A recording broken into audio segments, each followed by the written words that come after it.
Welcome to Tales of Hope, where every paw print counts. Animal tie in the house, spreading love, hear the sounds. Every week animal stories, rights and welfare in the mix. Step up, take action, we're giving animals a fix. Tales of Hope, raise your voice, make some noise. Change the game for every animal, girl and boy. One world, one fight, let's turn the page. A future for the voiceless, bring hope to center stage. A very good morning, good afternoon, and good evening to all our listeners around the world and the watchers of Tales of Hope podcast. Today, we have a very excellent personality who actually doesn't need an introduction in the animal welfare community. Dr. Chinny Krishna, very good morning, and thank you very much and thank you so much for taking the time to be on this show. Thank you for having me. Now, Dr. Krishna, without further ado, you are one of the first co-founders of Blue Cross in 1959, long before even animal welfare was part of the mainstream discourse in India. What inner conviction made you believe that compassion towards animals was not just a side issue, but a civilizational issue? Well, to be honest, I was only one of four who formed the group in 1959. The other three included my parents and Mr. D. Devasigamani, who was a very well-known footballer in those days. But I must, at this point, tell you that animal welfare has been a mainstream issue in this country for thousands of years. It was only in about the last 300 years before 1945 that we lost much of this compassion and kindness, or at least awareness that we were only a small part of nature. That is so true.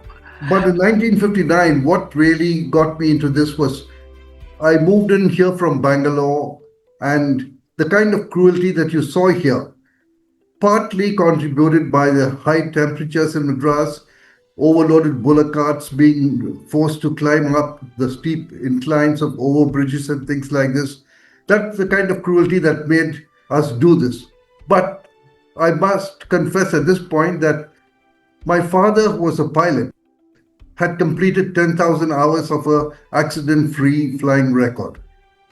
He wanted to show his gratitude to the Maker. And his first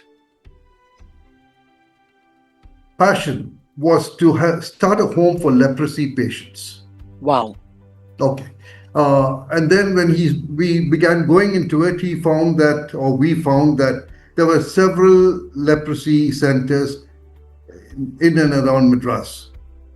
And then I guess my grandfather's influence, my mother's dad, had a great influence on everybody that he came in contact with. And naturally, he was in close contact with my dad. So his philosophy of reverence for all life had obviously made enough of a mark. And when we were mulling this option, when we say we, it was actually my father, my mother, and I. Mr. Devasigamani joined us a few months later, but as soon as we got the thing going. And we had the heavy rains in Madras in 1959. My dad rescued 2 puppies in the storm-watered rain just outside our house. And that's how the Blue Cross was born. Wow. That's such a lovely story. It's so inspiring. Now, you famously refused to dissect a frog in school and eventually left because of it. Looking back today, do you see that moment as a rebellion or a spiritual alignment with life itself? Well, that incident happened at St. Joseph's, at that time known as St. Joseph's European High School in Bangalore. I was 13 years old at that time and probably only voiced out what any 13-year-old faced with the option of dissecting a frog would have done. My science master asked me to go and meet the principal. He was an Italian priest, Father Biskarov. I went to him and I explained to him that science of life was known as biology, and that I couldn't study life by killing. But he said that if I did not do as the teacher wanted, there was no place for me in school. I didn't realize at that point that I was being asked to leave or being expelled.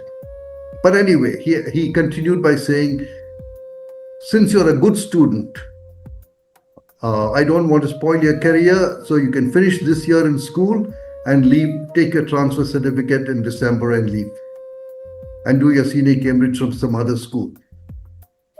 Being expelled from school was devastating, but my grandparents, with whom I was staying at that time, my mother's parents, backed me, and I completed my senior Cambridge from the Clarence High School in Bangalore in November 1960. However, there's an interesting footnote to this incident.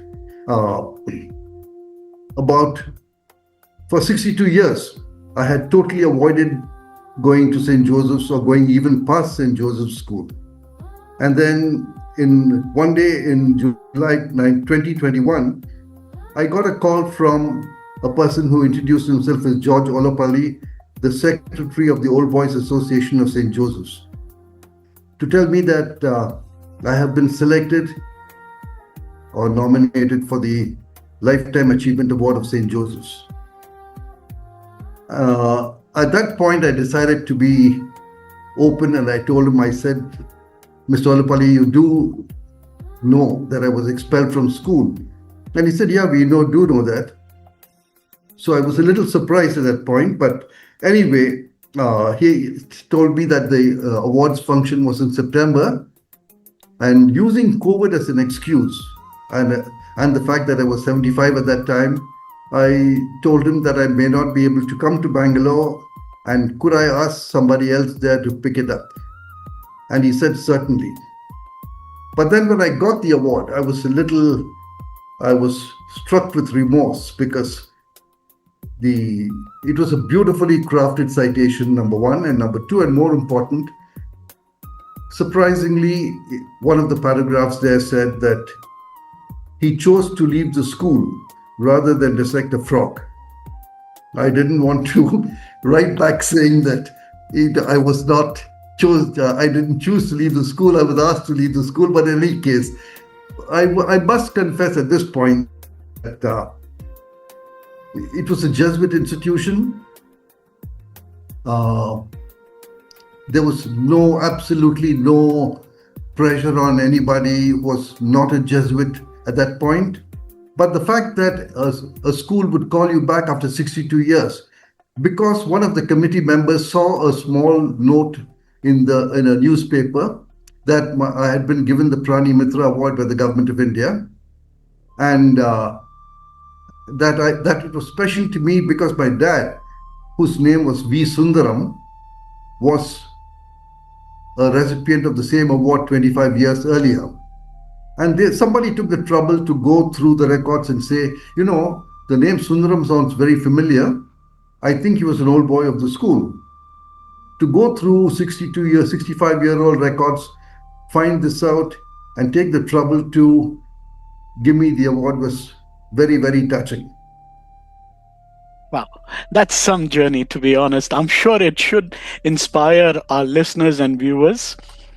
Now, for almost 30... I must add here that two of the recipients of the award in earlier years, one of them was Rahul Dravid, the cricketer. The second was Dr. Pillai, who was then the chairman of Singapore Airlines and an old boy of St. Joseph's. Wow. Now, for almost 30 years, you kept urging the Madras Corporation to stop killing the street dogs. What gave you the resilience to continue advocating when the system repeatedly ignored you? The resident medical officer of Keelport Medical College, Dr. Nargesh Ganapati, who happens to be the mother-in-law of Girish Karnad, the playwright in Bangalore. She was the RMO of Keelport Medical College, a government college. Her dog had been picked up by the corporation. And we had just started the Blue Cross. This was in 1963 that this happened.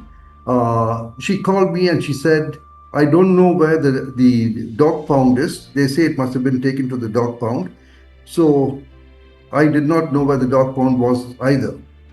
And anyway, I went with her to the dog pound, and the good news is that we found the dog. The distressing part was that we were there just when they were electrocuting the other dogs, and it was a terrible sight to see. Sadly, my first impression was, or my first reaction was, there must be a kinder way to kill these dogs. And then this was bothering me for quite some time, and then I began going through the records, and I found that the killing program, if you can call it that, in Madras had started in 1860 or so. And at that point, if anybody went to either the collector or the commissioner of police with a complaint that there was a biting an aggressive dog or a rabid dog in the bazaar, he would put on his solar topi, take his double-barrel gun, go and shoot the dog.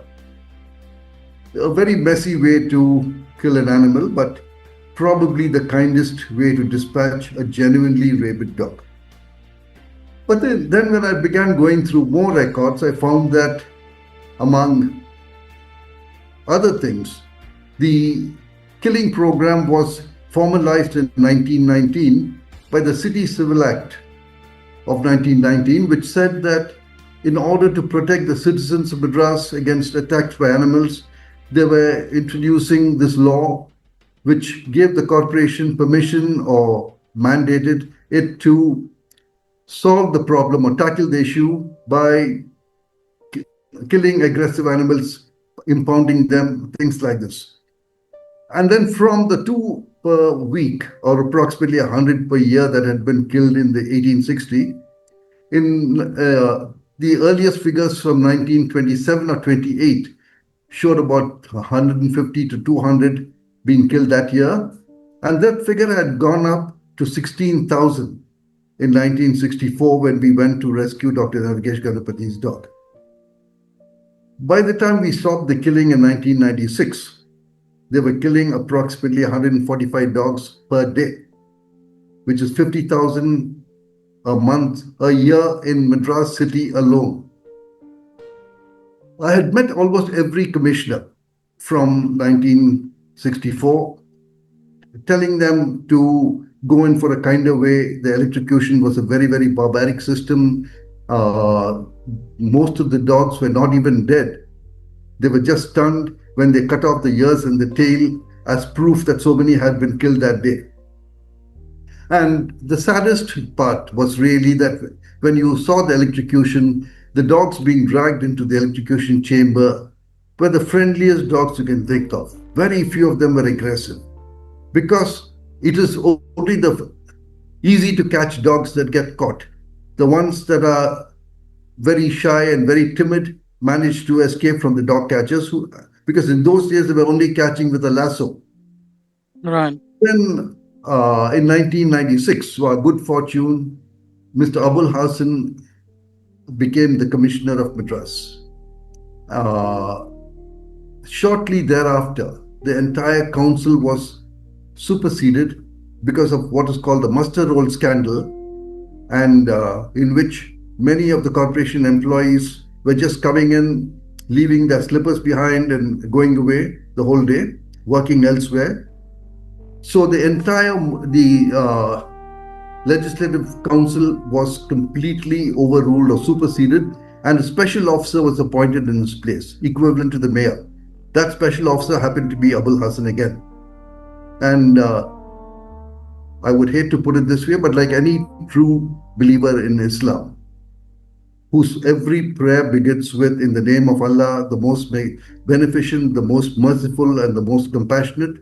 When I told him about the dogs in the dog pound, he said, I was totally unaware of this. And I said, would you like to come and have a look? To which he said, certainly. So I said, why don't you come with me? So he was kind enough to even do that. And he was a senior IAS officer at that time. So we went to the dog pound. by which time already messages had gone by that I was coming there with the mayor. So they had started the cleaning up process, but it was still bad enough that he saw it and he immediately said, "Okay, what do you think we should do?" So I told him about the ABC program, to which he said, "Okay, you do it for one part of Madras and show that it works, but we will carry on the killing because the government won't permit me to stop it completely." And I told him, I said, "Mr. Abul Hassan, that won't work. In the portion that we are going to do as a project or a pilot project, you have to stop the killing." And he agreed.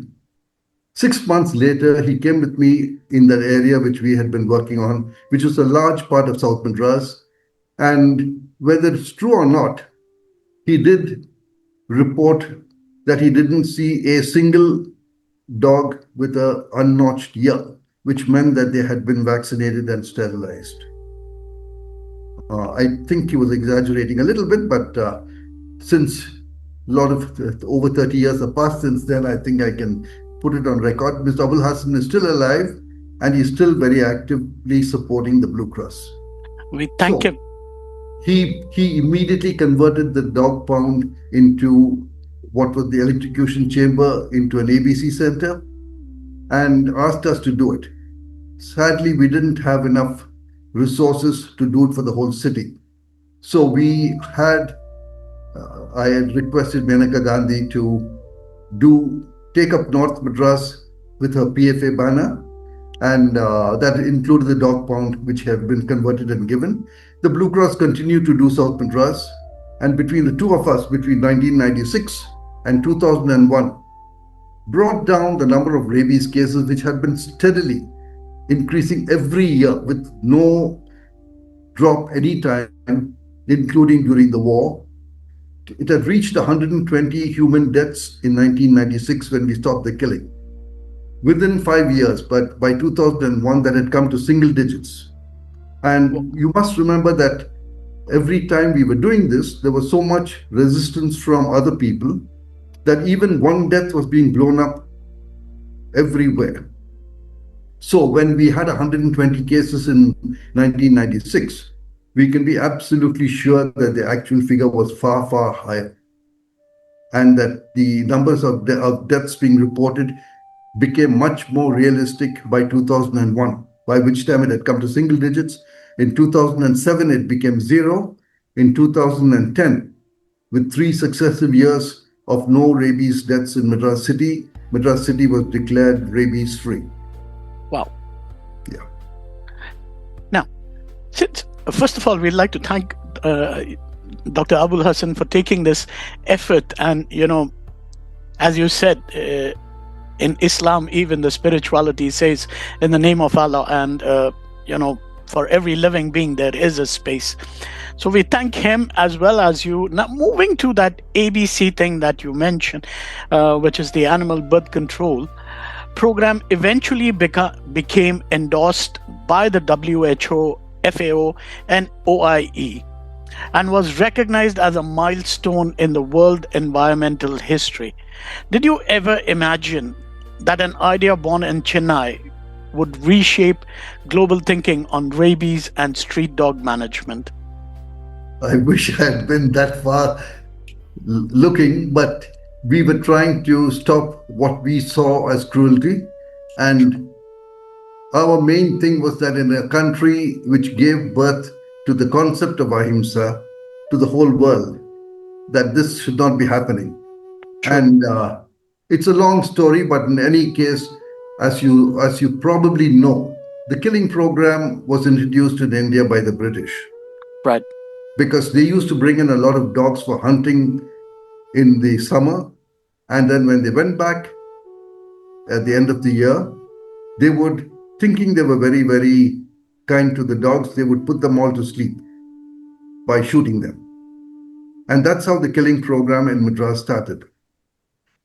So we were just trying to go back to a system by which we lived in harmony with nature, worshipped all nature, including plants and animals. And the dog, as Shiva's companion was an integral part of that. True.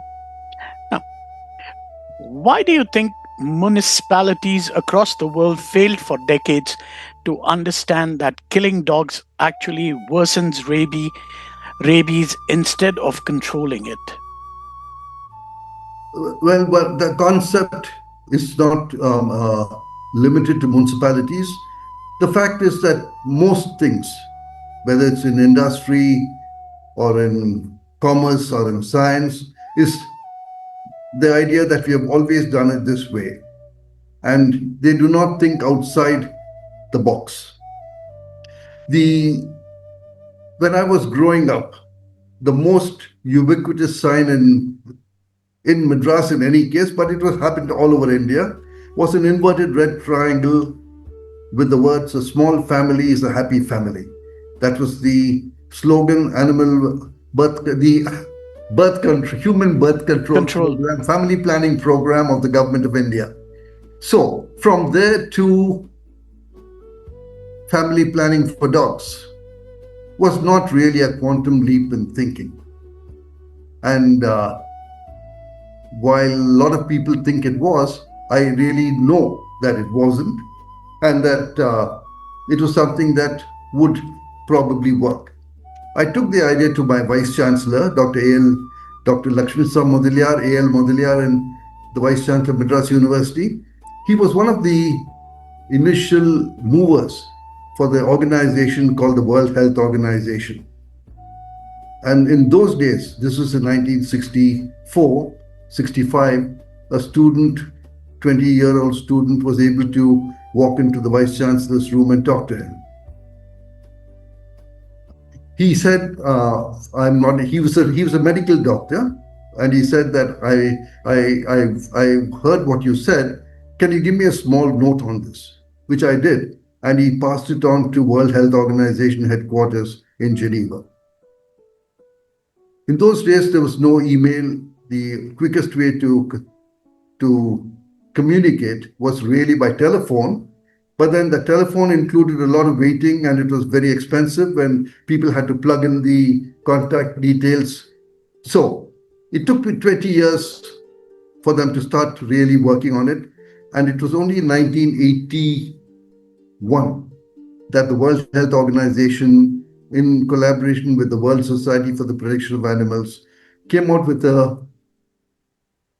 booklet saying humane dog management. And the opening paragraph there was very, very telling. Dr. Bogle, who was the head of veterinary sciences at WHO, starts off in the introduction by saying, all too often, and I'm quoting, all too often, authorities confronted with the problems caused by these dogs have resorted to indiscriminate killing, only to realize that the problem continues to exist and the killing has to continue year after year with no end in sight. And Albert Einstein famously described insanity once as doing the same thing over and over again, expecting different results. So, from there, a concept endorsed by the WHO certainly gave added strength to our arguments with the municipal authorities. But it didn't really still take off till Abul Hassan stepped in and agreed to stop the killing, because we showed that it worked. True. Now, while we were discussing, you mentioned that there was 120 human rabies deaths in Chennai in 1996 to virtually zero cases later. What does this teach humanity about compassion-based governance versus fear-based governance? Well, frankly, I don't think that we can take that simplistic a view. But the fact remains that sometimes, or most often, we have to go back to what Franciscan philosopher, British philosopher, William of Ockham spoke about 700 years ago. He said, he spoke about the principle of parsimony, which suggests that entities should not be multiplied beyond necessity. Or, in simpler terms, when faced with competing explanations, the one that requires the fewest assumptions is generally preferred. You must remember that when I was growing up, as I told you, the most common thing was about family planning. So this I hadn't heard of William Ockham at that time, to be honest. But my grandparents were philosophers, really, as was my dad. My mother, besides being a pilot, she was looking after the kids and running the Blue Cross. So uh, we were always conscious that something should be done, and it was done. But it's a difficult thing. I mean, bringing in religious things at this point, or spiritual experiences, I don't know whether it would work. We give it a scientific, uh, purely scientific thing, unbiased by religion or spirituality. But in the long run, most concepts which are don't have spirituality as a base uh, will not be successful. That is so true. Now, you intentionally named it ABC to make the solution appear simple and understandable. Do you believe society often overcomplicates problems that actually require empathy more than the aggression? Of course, of course. One has, as I told you, Occam's razor talks. Actually, it was made into a movie about 50 years ago called Occam's razor. But we do tend to complicate things. Many times, the answer is staring us in the face, and we refuse to see it. We called it the ABC program, which is an acronym for Animal Birth Control, because we wanted to show the municipalities that control of the street dog population and rabies, because the dog is, whether we like it or not, the largest single common vector of rabies in the country. So we were able to get them more interested by having a simple thing like ABCs. We said the control of the street dog population and rabies is as simple as ABC. True. That's nice. Now, Dr. Krishna, you've served on bodies like AWBI, CPC SAA, and even FAO, expert on rabies control. From inside the system, what is the biggest misunderstanding policymakers still have about animal welfare? As far as the international organizations are concerned, and today, many of the larger non-UN bodies like the animal welfare groups and the health professionals, we have recognized the One Health concept, where we know that human welfare and animal welfare are intricately entwined. This was brought more aggressively to one's notice during COVID. But the fact remains that there is a lot of interconnection between the two, human health and animal health put together. So that misunderstanding is slowly going. But the fact is that even though, for example, the UN on climate control did mention in a book called Livestock's Long Shadow that animal agriculture was the largest contributor to greenhouse gases. True. It still continues to be a major issue in the world. And it is still, because I speak to a lot of people, and animal agriculture farming has just exploded tremendously, and I think it's now very close to our home as well, from what I understand.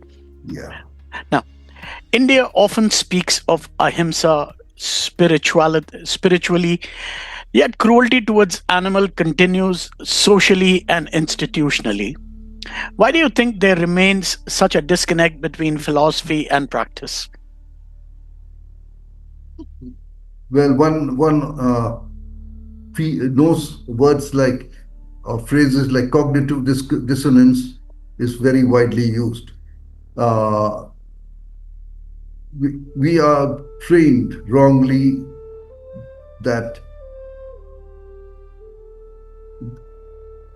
for example, we are trained from the time we are born. Many of us are trained to believe that the food that we eat is not subject to the same laws of cruelty and kindness that we would exhibit normally. Uh, to put it in perspective, really, the average sheep is being protected from the wolves by the shepherd, only to end up being eaten by the shepherd and his folks. The concept of ahimsa coming from India makes it more ironic, really, that there's such a yawning gap between practice and preaching. So true. Now, many activists today burn out emotionally. After decades in animal welfare, how do you protect your spirit from anger, despair, and compassion fatigue? I don't know whether the constant exposure to cruelty has made me more thick skinned, has really made me less sensitive. But the fact is that if you are in a group and have group support, the question of burnout definitely is reduced. And from the beginning, I've been having the support of my parents.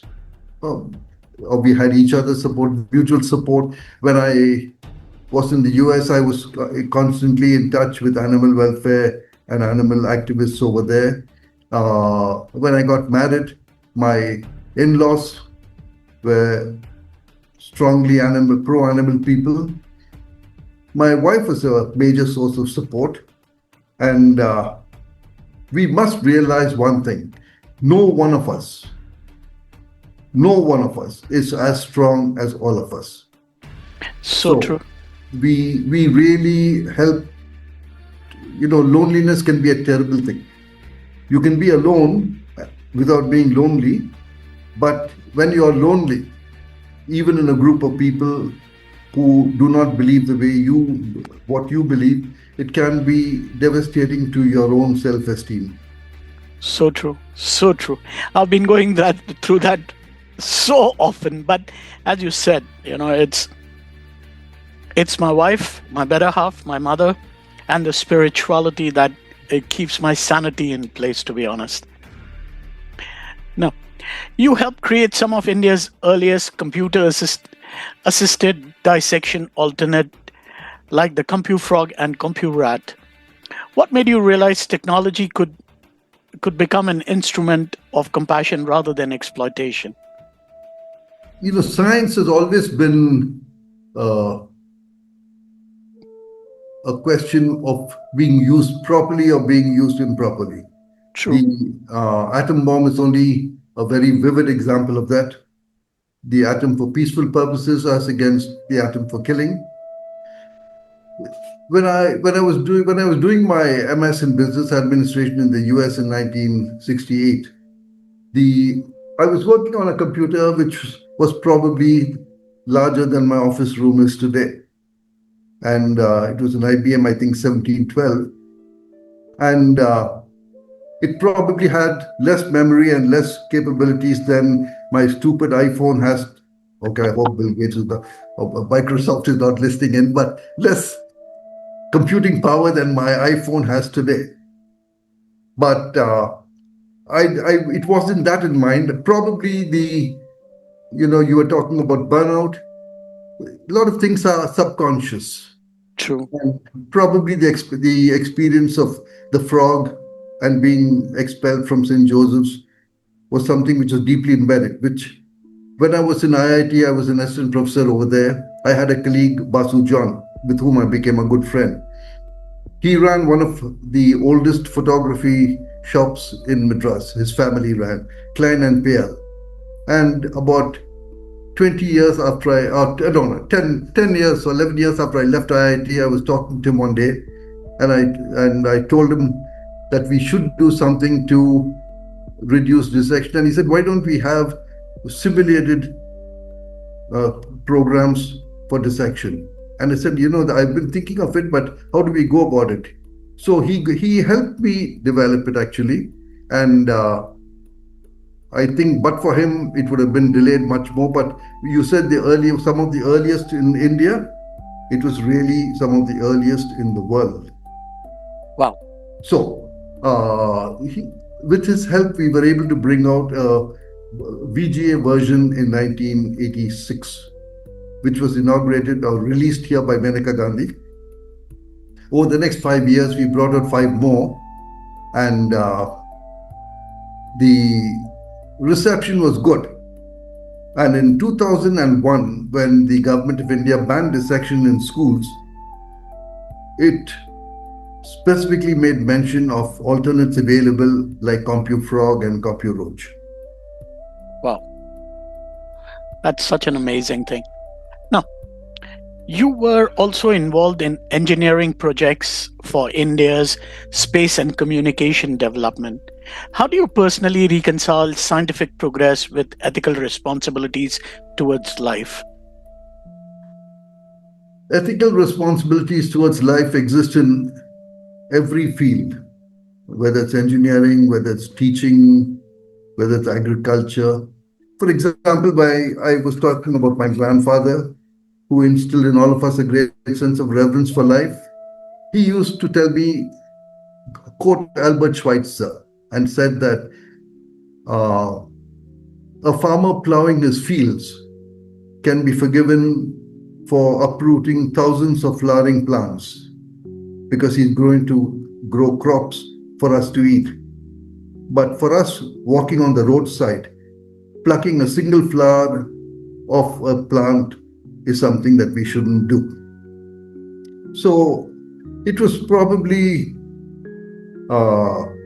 something that stayed in my mind. So reconciling that with engineering really doesn't arise. I mean, I became an engineer by training. I remain an animal welfare person by passion. Wow. You've spent your life defending beings who cannot vote, protest, or speak human language. What have animals taught you about humanity that humans themselves often fail to understand? It's a very difficult question to answer, really. You said a human language. Animals don't speak a human language. But the language of kindness Yes. is a language that the blind can see and the deaf can hear. So the animals may not be speaking our language, but they're communicating with us all the time. Well, I think I have started learning that a long time back, but for the last 5 years, I would say you get to understand, because I have 4 at home, and then I take care of six at my mother's place. And, you can see it in their eyes. All you have to do is see in their eyes and you understand what they want. Yeah. To be honest. Now, do you believe society's treatment of street dogs is actually a mirror reflecting deeper truth about inequality, fear, class division, and emotional disconnection in urban India? I don't know really, that really falls in the realm of philosophy, I guess. But it's the way you've been, I'm a great believer in nurture versus nature. And the way we are brought up tells you a lot of things. To teach a child not to step on a caterpillar, for example, is more important to the child than it is to the caterpillar. True. So We were brought up to believe in a certain way. I don't think that it reflects anything except bad upbringing or poor upbringing. So true. That's why I normally keep telling people it's let's impart this education right when you are young, catch them young, sort of thing. Now, uh, moving the conversation to the bit of recent Supreme Court judgment that has been an uproar of late. Recent debates and Supreme Court observation around stray dogs, feeding rights, relocation, and public safety have polarized citizens. How do we move beyond emotional extremes and create scientifically human solutions, which you've been talking about?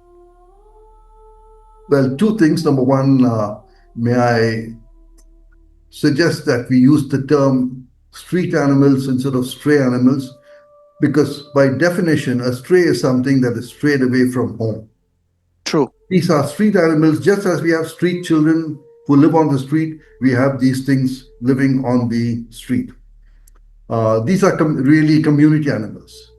And I would like to make my position very clear, and I know it won't go down well with many people who call themselves animal activists and animal welfare people. A street today, in the cities especially, is no place for a dog. So true. Every dog deserves a loving home. So true. However, we must remember, and this is what the Supreme Court fails to note, that it is our irresponsibility by, first of all, electing wrong people to govern us, that the issue has arisen in the first place. If they had done what was mandated in the ABC rules in 2001, 25 years ago, we wouldn't be in the position we are in today. That's so true. And number two, the Supreme Court judgment really blew a lot of things out of proportion. They depended a lot on facts given to them by so-called experts, which are not true. So they're not really facts. Numbers of dogs infected with rabies, for example, the number of dog bites, everything was exaggerated. And it's a pity that the court gave a very, what I would call an unbalanced issue. The former Chief Justice of India, Chandrachud, in a conversation in Madras, said very clearly that the whole issue is really reflective of failure of governance as far as implementing existing laws are concerned. But since it's our irresponsibility that got the dogs on the street in the first place, and as I said, a street is no place for a dog, we have to solve the issue very, very simply by making sure that the law of the land is obeyed and that the solution is staring us in the face: animal birth control in a more aggressive way. India is a very funny country in many respects. When the government doesn't give us power, we put in very inefficient generator sets, both in industry and at homes. When the government fails to give us water, we actually resort to transporting water by the tanker load. When they fail to give us security, what do? We move into gated communities. And when they fail to implement the law and the ABC rules, they expect NGOs to step in. This could be such a debatable topic that we've been having. And as you rightly said, a lot of us, we struggle every day. I mean, a lot of animal rescuers, activists. I mean, for me, I believe I'm just a very small part of the system. And I believe, I think this was something that I was meant to do, and it was a calling that had to come. And I'll be honest, for me, I I mean, a lot of people tell me, why don't I do more? But I am very clear what my pocket can afford, where I don't have to go and ask anybody for money. I have 4 at home and I take care of another 6 in the community. And that is what I can do very comfortably in terms of taking care of their medical expenses, their food, their meals, making sure everything is in place. So that is why I feel I would love to do more, but then this is where my limitations are. So we've been very practical about what we can do. Now, Dr. Krishna, some people argue that compassion towards street animal comprises human safety, while other believes cruelty creates greater danger. From decades of evidence, what would you say to both sides today? Well, the evidence is very strongly packed. The problem is there are none so blind as those who will not see. When Edgar Hoover was the director of an organization called the FBI, the Federal Bureau of Investigation, he actually carried out a study of almost all the prisoners, convicts, who had been convicted of crimes, violent crimes against human beings, and found that in almost every case, except in a few which were genuinely crimes of passion, that every person involved in a case of cruelty or violence towards human beings had a prior history of cruelty towards animals. The study is called First Strike. The first strike is always against the most defenseless, the animals, and then they graduate to children, and then women, and then other people. So they are intricately intertwined. If a person who's kind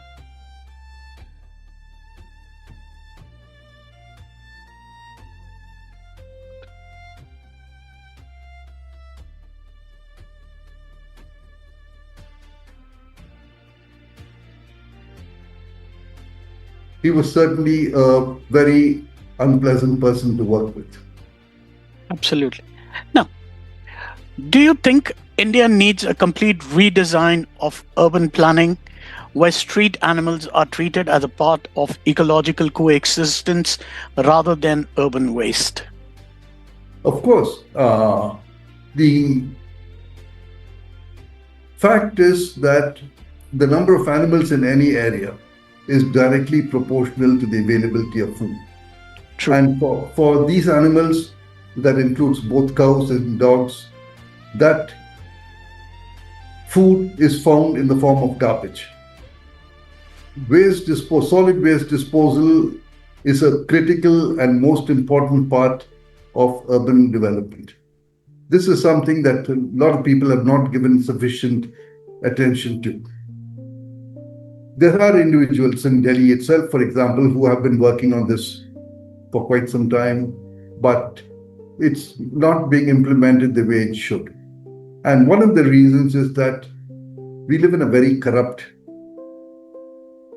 environment.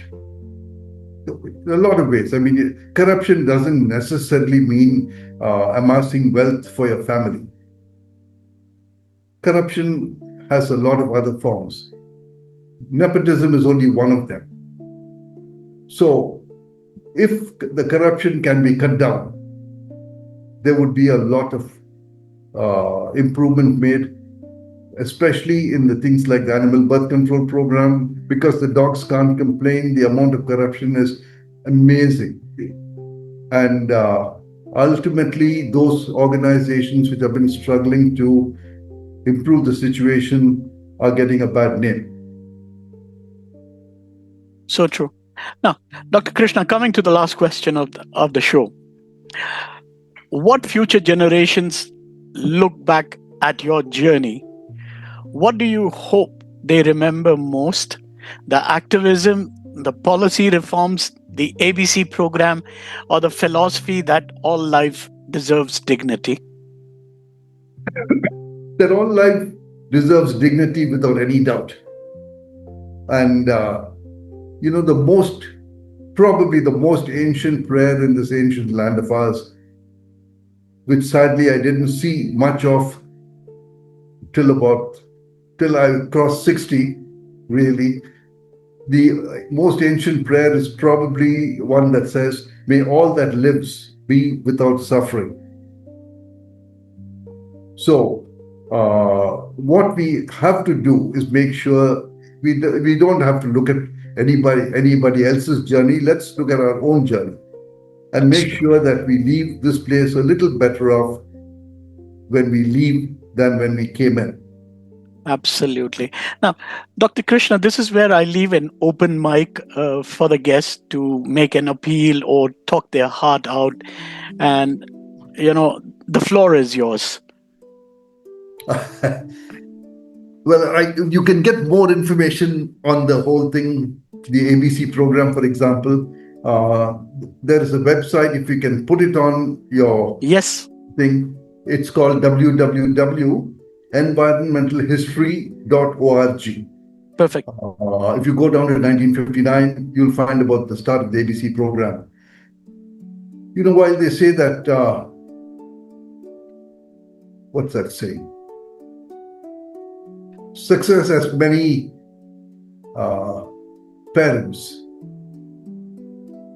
Failure is an orphan. You'll be surprised how many people are claiming credit for the ABC program. So it is a homegrown program, Atman-Nirbhar program, which the government of India would do well to implement. Why it is not being done is something beyond my comprehension, because in the long run, everybody benefits. It's not just the animals, it's the people. And primarily, animal welfare is human welfare. That is so true. So, it's sad that the present government at the center has not given animal welfare its due. Now, Dr. Krishna, thank you so much for taking the time to be on this show. I really appreciate that. Thank you. Thank you so much.